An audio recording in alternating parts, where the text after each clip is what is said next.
Welcome back to another technical deep dive here in the debug zone. Today we're tackling a big question and breaking it down with insights from other users. Hopefully this clears up some misconceptions and helps you get the answer you need.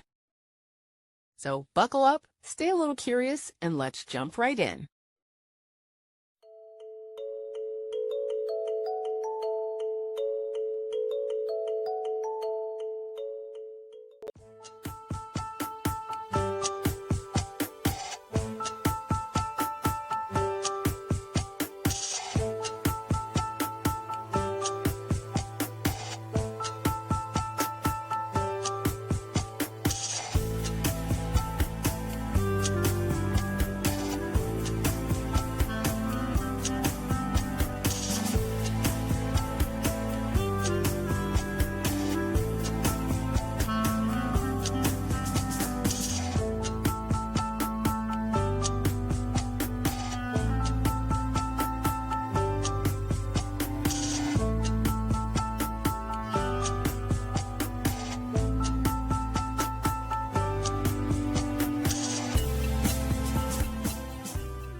And that's a wrap.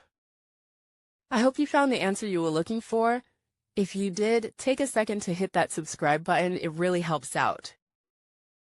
And let me know in the comments which solution worked best for you.